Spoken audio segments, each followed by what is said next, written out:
Hi, and welcome to a special edition of Grocery Next with supermarket news and a tech talk. I've got Matt Van Gilder here of Next Chapter. Matt just had the opportunity to go to New York City for the NRF 2026 show. Matt's going to talk to us a little bit about his takeaways, some things he learned, and where he thinks grocery is headed in 2026. Matt, thank you so much for being here. Happy to be here. Well, why don't we just get started really quickly and just talk about what some of those key takeaways were from NRF. What did you see while you were there? Were there any themes or trends that stood out to you? Yeah, thinking back, I feel like number one, I saw a lot of robots, Yeah. some walking around the floor, some driving around serving drinks, some driving around playing music. And I was always kind of looking to the side and trying to figure out if I could see the person controlling the robot or if these were like truly autonomous. But that was cool. And there were some robots at some booths that were very human-like and presenting and stuff, which I thought was neat. I think the real obvious one that we saw everywhere was agentic, which is very adjacent to these robots and autonomous products. Everything was agentic, kind of like how AI used to be added to every vendor's pitch. Now agentic is that new thing.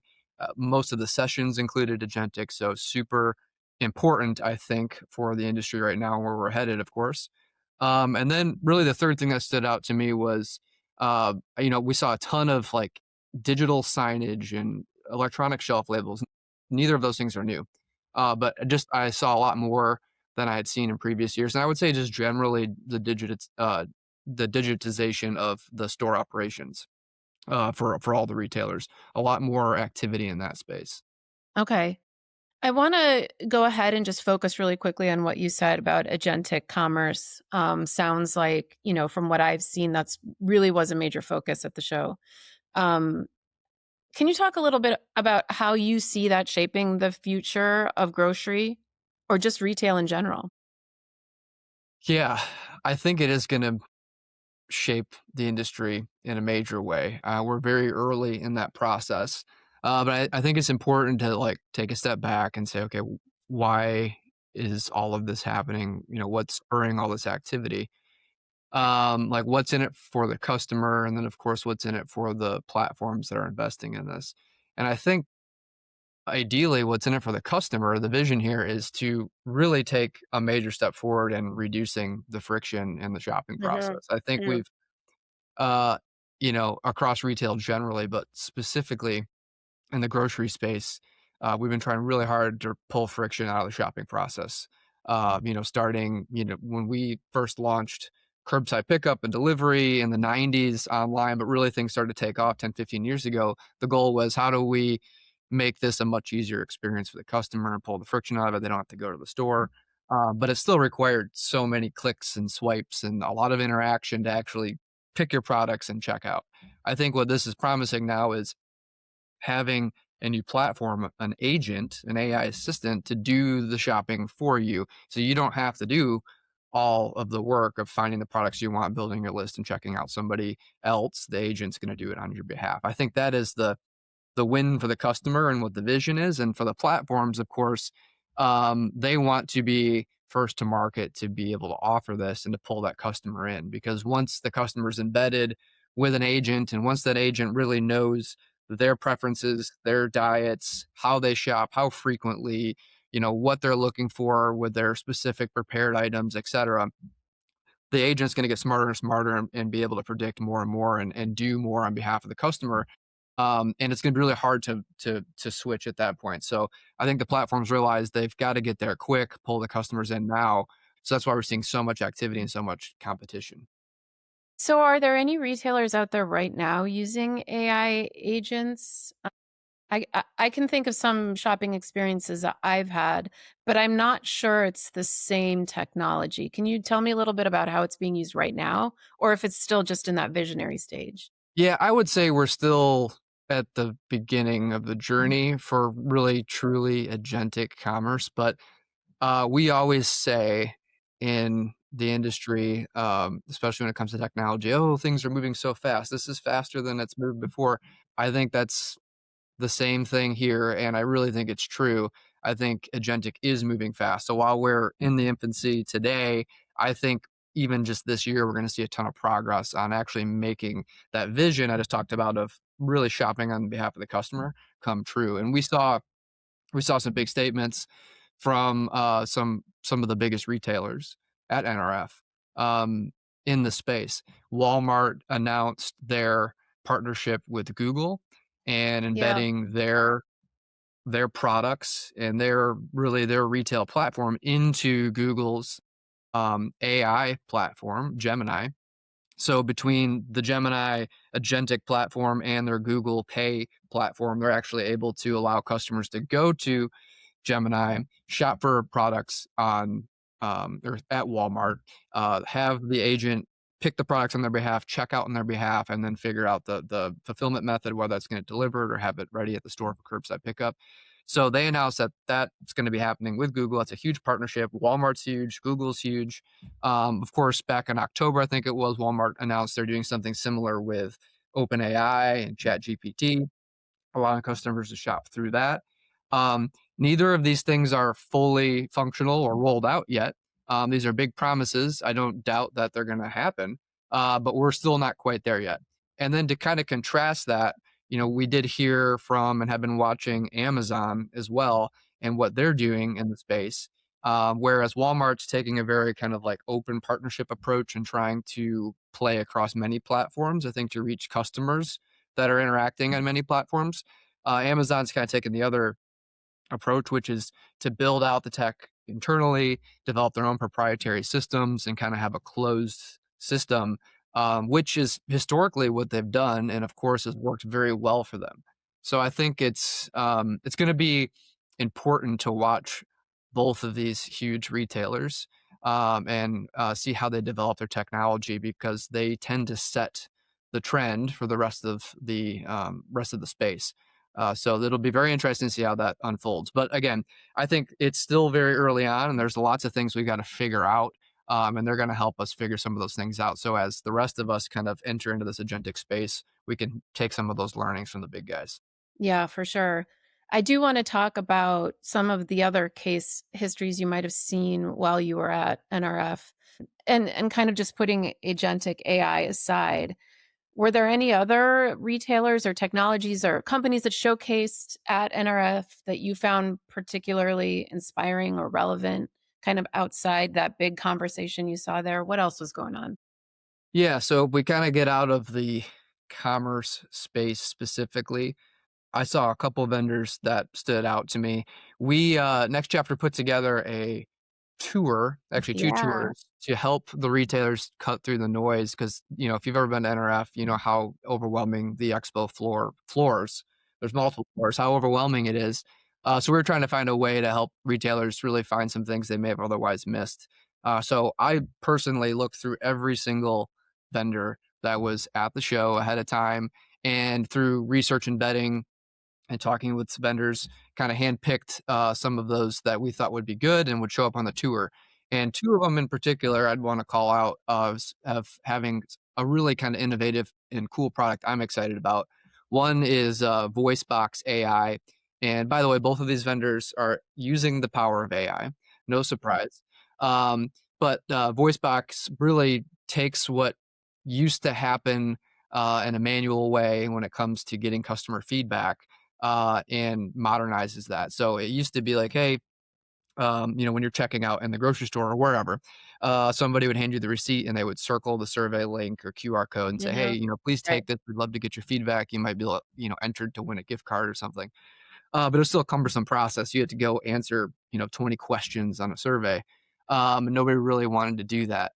So what they've done is basically removed all of that friction, and the customer now just gets a prompt on their phone that just asks them to speak into it. So you can talk for 10 Okay. seconds, you can talk for 3 minutes and just say, this is what my experience was, good or bad. So then that platform, VoiceBox AI, pulls all that in real time and allows the retailer to instantly see what's happening, understand like the sentiment of the customer, which was hard to do before the other surveys of like how excited or angry were they, and all sorts of other data. So really, that's removing the friction for the customer to have to take the survey. It's easier for them to do, and removing the friction from the retailer to actually have to go and thoroughly review everything. They're getting it in real time and seeing it on a dashboard of like what's the real time sentiment and feedback from our customers, and they can act on it almost in real time. That customer might still be in the store. So I thought that was really cool and a really good use of AI. Another one was CoFrame. And if you are in the space at all that supports the actual front end experience of omni-channel commerce, so how things actually come to life on the app or on the web, Yeah. they automate the what used to be very manual process of doing A/B testing and understanding what UX, what designs work best for the customer, and then implementing the ones that win. So that used to require like designers to go out and make multiple versions of a single landing page or app page, and then Yeah. implement those and test them and understand analytically what one was working best in terms of customer interaction, and then going out and once you pick the winner, actually implementing that across the board and scaling it. They're taking that now and using AI to say, here's the base goal of what we're trying to accomplish with this landing page. Here's our kind of rules and guidelines. Now, AI, you come up with all the different versions of this. You actually implement them across different segments of our customers, and then you figure out based on what our goal is, which one is winning. And then it picks that and automatically implements it and scales it across the It's a very, platform. very sophisticated A/B test, sounds like. Yeah, and which usually takes a lot of work and is super Yeah. important. Yeah, and they're able to do that pretty much automatically. So, how do these real-time adaptive systems that are powered by AI, how are they going to actually affect grocers day to day? How is this gonna affect operations? Yeah, so that's a great question. I'm an ops head Mhm. originally, and the store operations I think are so fun, but also so overwhelming in terms of what it is you could possibly get done in a day, and so Yeah. difficult to prioritize because there's so many things going on in a store, and there's an overwhelming amount of data that you have got at your fingertips to figure out what to do. So it can be kind of analysis paralysis. I think what AI is really going to help with is it's going to be able to pull all of that data in and help a store operator, whether it's a store manager, department manager, or district manager, understand what's really important and what's really going to move the needle. And then that's going to funnel it down into like an actual actionable task list that somebody in the store can go execute, which just hasn't been able to happen before. So you're going to be able to figure out through data and through the AI reasoning that, hey, sales may be down because we've unintentionally, faced over a bunch of products in center store. The tags fell off, the planogram is no longer compliant, whatever it is. So we think that we're fully in stock, but actually we're missing these items. So the AI is going to be able to go in, realize that, understand what items we need to go check, and then automatically give that as a task to the store manager, whoever's going to be taking care of that. So then they know that that's an impact or that's a high impact task that they can go check out right away. Okay.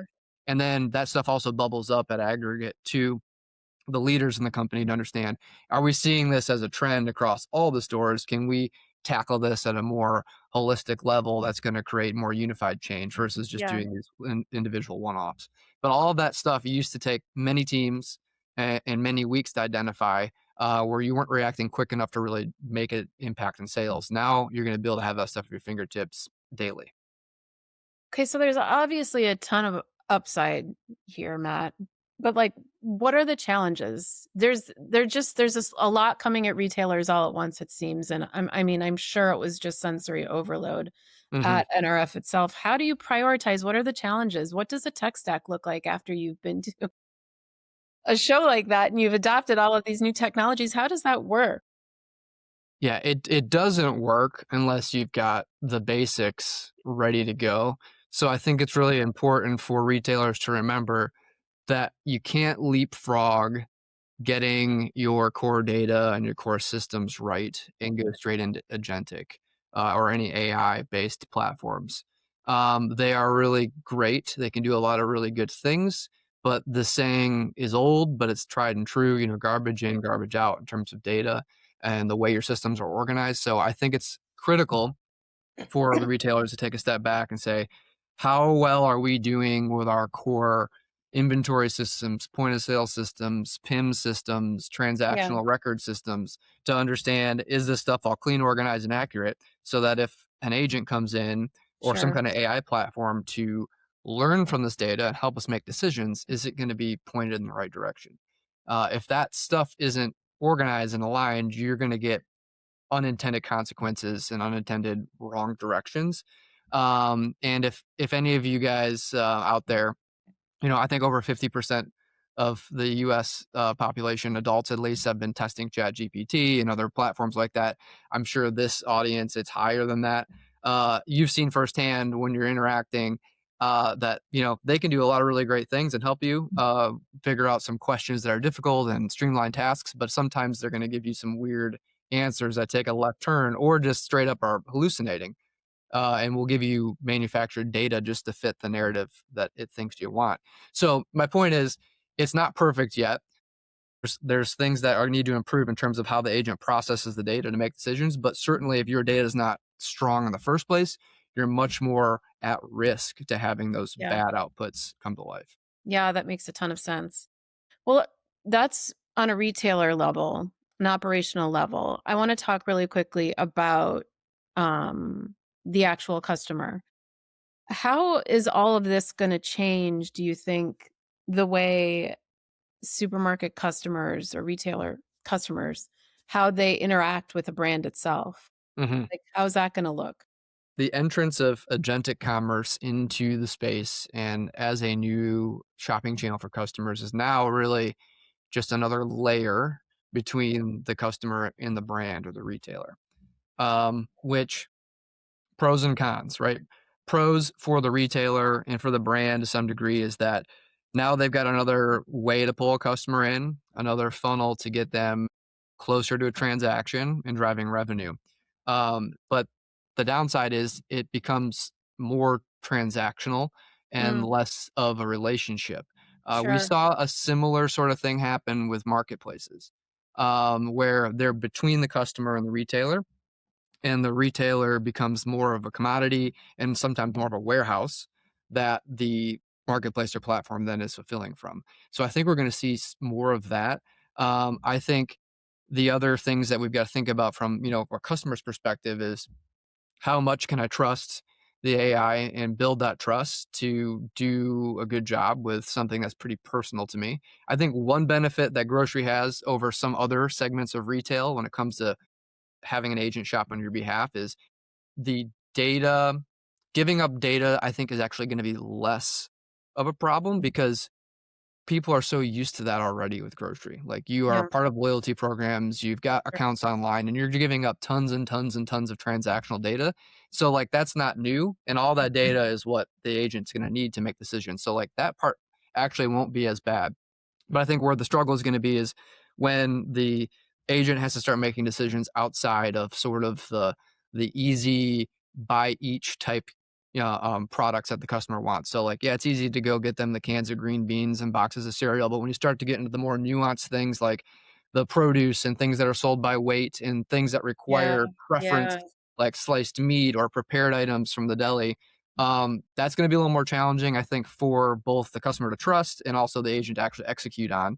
And then when you start to get into fulfillment, it gets even blurrier because the agent's now working with the person picking the order, the personal shopper. So you've got sort of three people involved now: the customer, the agent, and the shopper.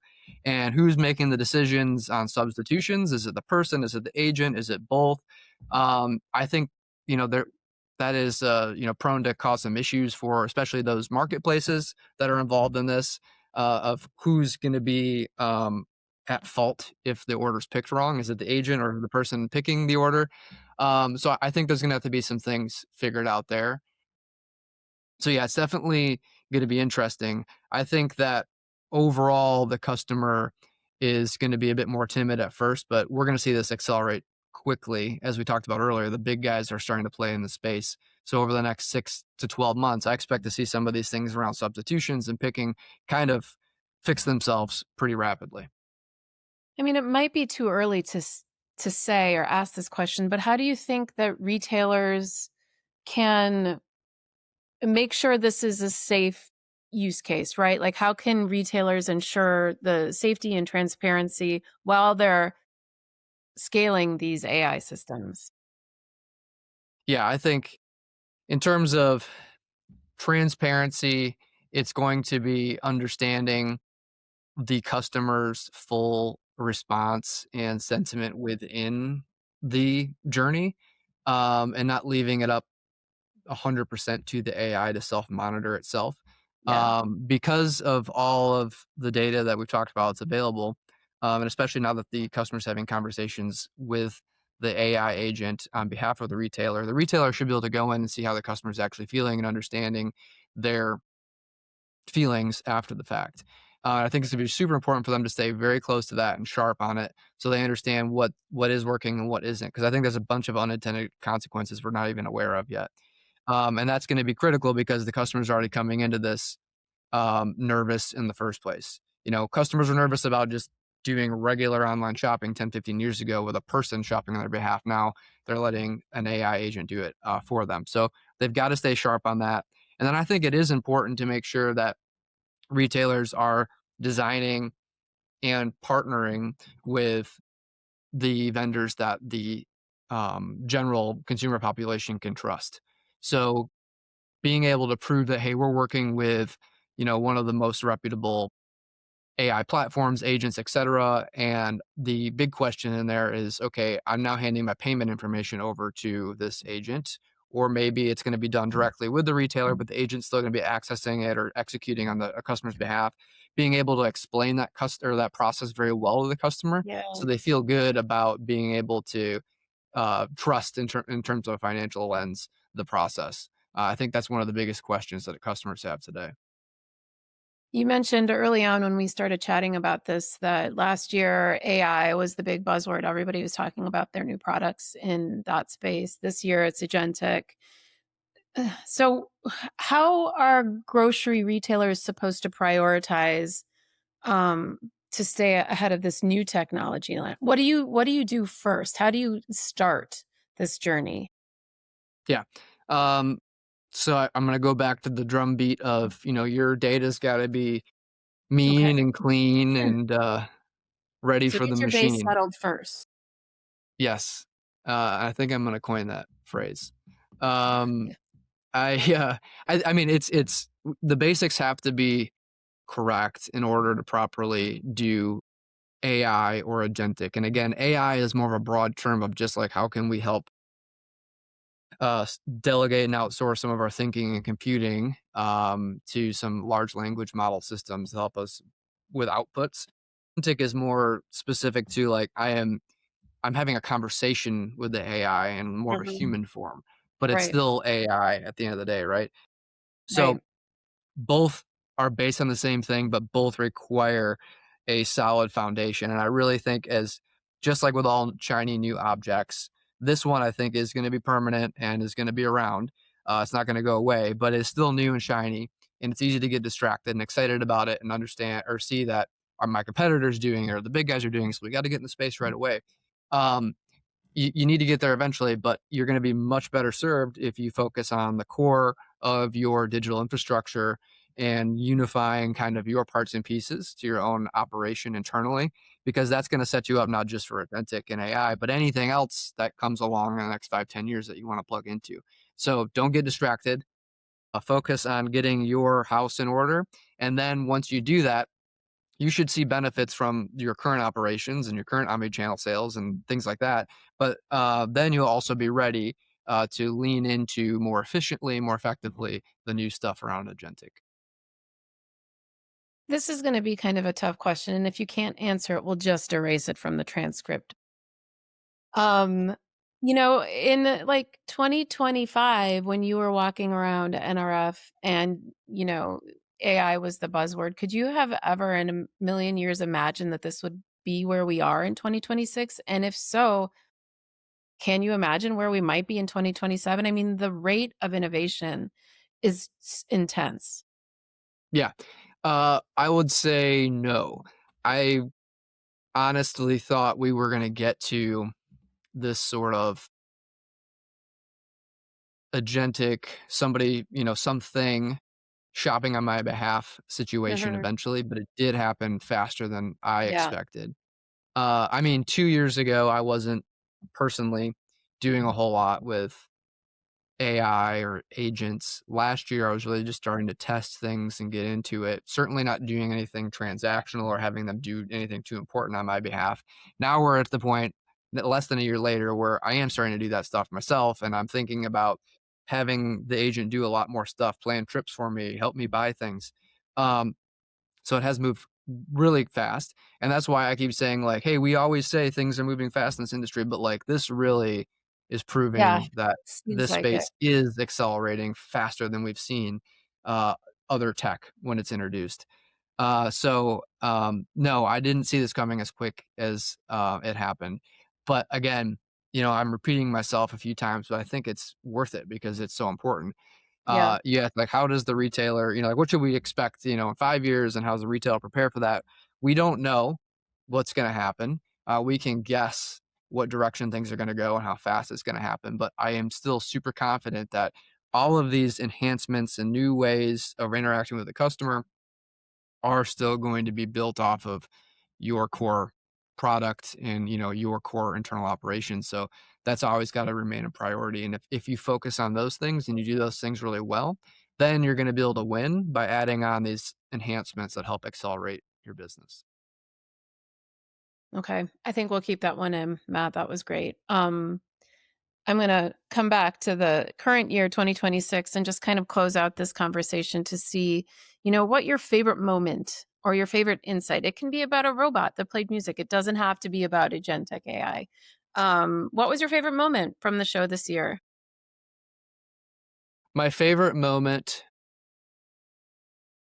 well, if I'm being truthful, my most exciting moment at NRF was when I walked by a booth that had a magician, and that was their pull to come into the booth. And I hate being like, you know, conned into going and looking at something Right. I'm not really interested in and getting this, a major sales pitch. But I was like, all right, this guy's standing on a podium. He's got a Britney mic on. He's got a deck of cards. He's super engaging.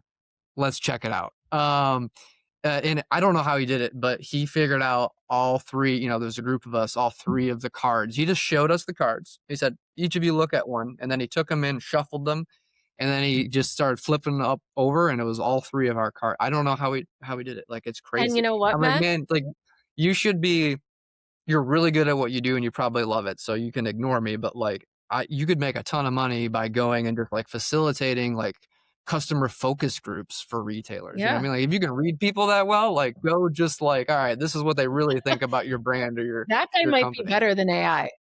He might be That's better what I'm than saying. AI. And you know what? AI can't replicate that. So Yeah, that was real magic as far as I'm concerned. that's incredible. Well, I think that's a wonderful note to leave off on this conversation. Certainly, stay tuned to this channel for more conversations with Matt. I suspect he'll be here throughout the course of this next year often. Matt, we're so grateful. Thank you so much for being here today. And I guess we'll talk soon. Yeah, thanks for having me. Looking forward to doing it again. Of course. Thanks.